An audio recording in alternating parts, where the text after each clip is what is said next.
안녕하세요. 잡초분성입니다. 오늘은 두 가지 뉴스를 가지고 여러분들하고 이야기를 한번 해보려고 하는데요.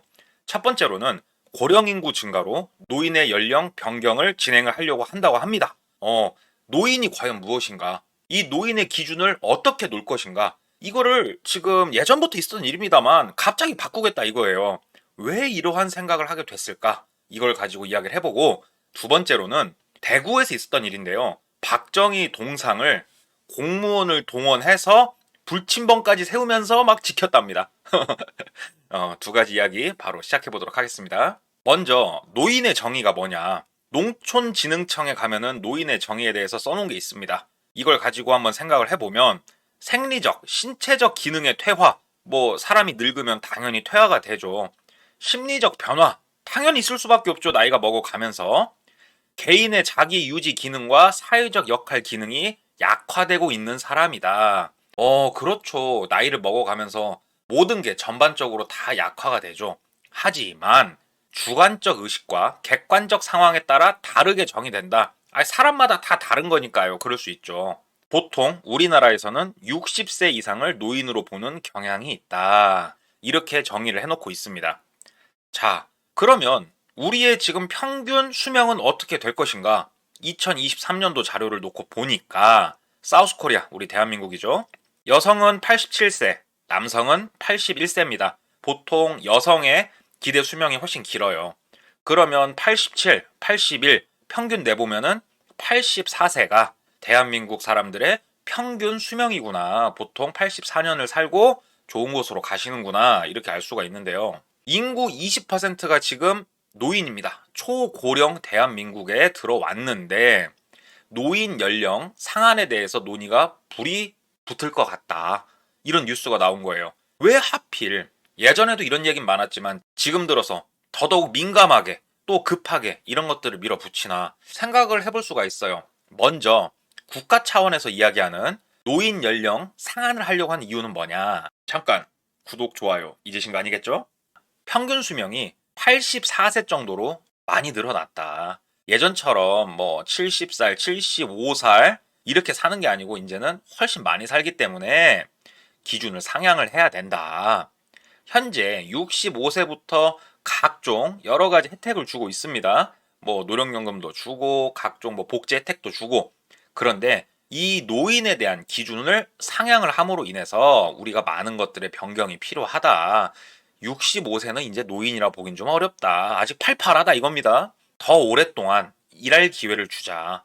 아니 이렇게 팔팔하고 건강한 사람들을 일을 못하게 막는 거는 이거는 아니다. 일하게 해줘야지. 또 사회적으로 성숙한 근로자 확보가 가능해진다. 이렇게 노련하고 경험 많고 온갖 사회적 풍파를 다 겪어본 이런 백전노장을 데려다가 일을 시켜야지 우리 사회가 조금 더 발전할 수가 있다. 이렇게 소중한 인력을 우리가 잃을 수는 없다. 그리고 우리가 은퇴를 하면 사람이 우울해지고 무기력해지고 여러 가지 문제들이 발생하는데, 아니 이렇게 팔팔하고 젊은 나이에 우울증, 무기력증 이런 거 안 좋지 않냐. 일합시다. 여러 가지 문제 다 해결이 가능해진다. 노인 인구를 감소시켜버리는 겁니다. 기준을 상향한다는 얘기는 노인 인구를 감소시키는 겁니다. 아주 대단한 논리예요. 노인 인구 감소시키는 방법이 아주 좋습니다. 기준 상향하면 된다. 각종 이익을 도모할 수가 있다. 이게 바로 국가 차원에서 이야기하고 있는 노인 기준 상향을 검토하는 이유입니다. 자, 그런데 왜 갑자기 이렇게 말할까? 노인들이 혹시 뭘 가지고 있나? 와, 봤더니 있어요, 있어. 은행이 시니어 고객에 목맨 이유가 있었답니다. 이 노인 인구죠, 시니어. 노인 인구의 자산을 다 합쳐보니까 무려 4천조 원이더라. 엄청난 돈이 지금 노령 인구에 묶여 있더라. 이 돈을 갖다 빼 먹으려고 보니까 필요하더라. 이렇게 생각할 수가 있는 거예요.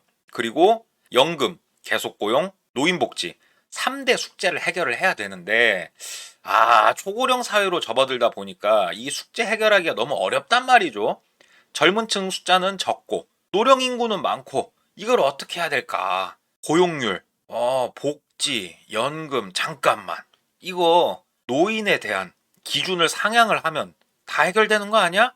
야, 이거 엄청나게 편한데? 이렇게 생각을 하게 된 거다 이 말입니다. 그래서 국가에서 생각하는 진짜 속마음이 뭐냐. 인구가 계속 줄어들고 있잖아요. 지금 뭐 출생률이 0.5를 바라볼 것 같던데 이런 와중에 인구는 계속 줄고 그러다 보니까 세금을 내야 되는 사람이 필요해요. 아니 노인으로 취급해서 정년퇴직 시키고 나면 어디서 세금 막 뜯어갈 거야. 세금을 낼 사람들이 더 필요하다. 그 다음 부동산을 유지시켜줄 사람이 필요합니다. 지금 부동산 가격이 빠지면은 나라가 위태롭다, 여러 가지 문제가 생긴다는 거는 제가 계속 말씀을 드려왔습니다. 이거를 막다 보니까 지금 엄청난 문제들이 또 발생을 하고 있는 건데 돈을 크게 투입할 거 없이 이 노인들을 이쪽에다 밀어 넣는 거예요. 야, 이 보세요. 나이 드신 분들, 당신들 돈 좀 풀어. 아, 필요하면 은행에서 대출도 좀 해줄게. 아직은 직장인 취급해주니까 돈도 줄게. 그러니까 집 좀 사서 끌어올려봐. 이야기하고 있는 거고 국민연금, 각종 복지 혜택, 노인이 되면 받게 된 여러 가지 혜택들이 있습니다. 이런 것들에 사용될 돈이 모자라다. 이거는 근데 예전부터 예견을 해왔던 건데 어떻게 해결을 못하고 있는 거예요. 예, 어찌됐건 여기도 돈이 필요한 거고 인구 감소에 따른 충격이 반드시 있죠. 일할 사람도 적고 세금 낼 사람도 줄어들고 여러 가지 문제가 있을 건데 현 베이비붐 세대, 엄청나게 대한민국을 떠받들고 있는 이 베이비붐 세대가 없어질 때까지 뭔가 완충 시간이 필요하다. 완화할 시간이 필요하기 때문에 이 베이비붐 세대를 지금 계속 일을 하게 만들려고 하는 속마음이 있다. 근데 이 사람들한테 대놓고 이렇게 말하면 욕먹을 거 아니에요. 이 노인 인구 엄청나거든요. 왜 엄청나냐? 전체 인구의 20%입니다. 우리가 투표를 할 수 있는 건요. 성인들부터 투표를 할 수 있잖아요. 그러면은 지금 뭐 10대인 분들, 그 다음에 뭐 초등학교 다니고 있는 그런 분들 다 제외하고 나면 생각보다 엄청난 숫자입니다. 정치적으로 표를 던질 수 있는 굉장한 사람들이고 이 사람들을 의식을 해서 이렇게 좋은 이야기로 지금 포장을 하고 있는 거다. 하지만 실제로는 이 사람들 부려먹어야 된다. 돈 빨아들여야 된다. 이게 가장 큰 거예요. 근데 저는 노인에 대한 기준을 상향을 한다는 건 어느 정도 일리가 있다고 생각을 해요.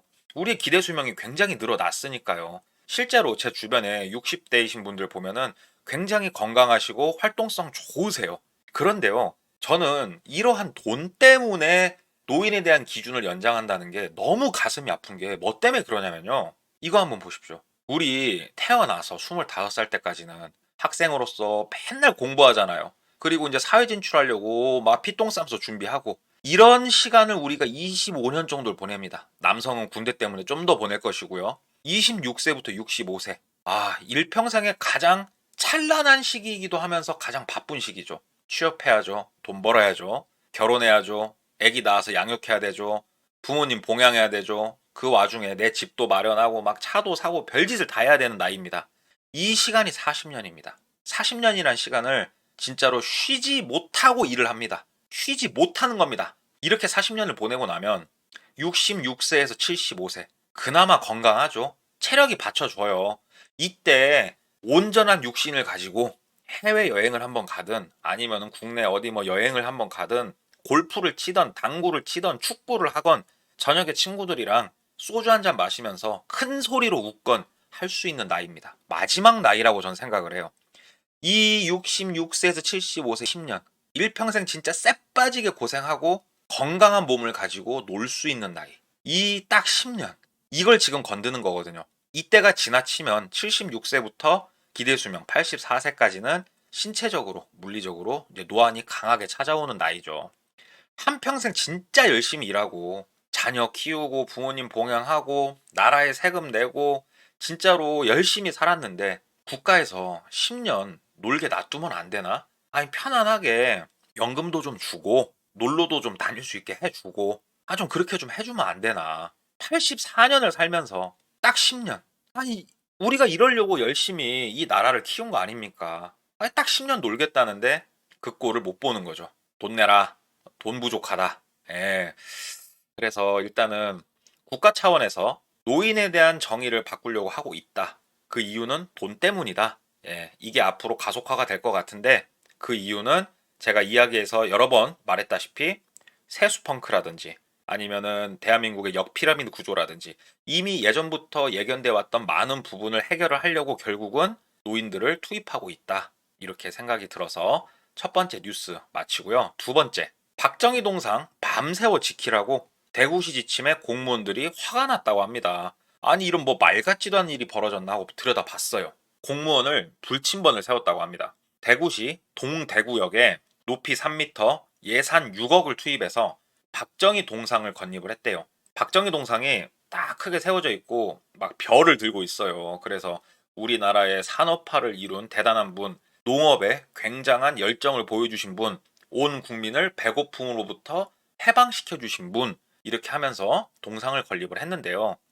건립 계획 단계에서부터 정말 많은 이야기들이 나왔대요. 아니 굳이 박정희 동상을 지금 세워야 되냐? 이거는 조금 시대 역행하는 것 같은데, 박정희란 사람이 잘한 것도 있지만 잘못한 것도 굉장히 많은 사람인데 굳이 2024년도에 그 사람 동상을 동대구역에다 이렇게 세워야 되냐? 이건 아니지 않냐? 이야기가 나왔으나 강행을 했습니다. 그래서 동상을 건립을 했는데, 건립을 하고 나니까 사람들이 막 와서 반대 시위도 하고 했어요. 그런데 몰라, 일단 세웠으니까 우리 맘대로 할 거야 하고 제막식까지도 성대하게 진행을 했다고 해요.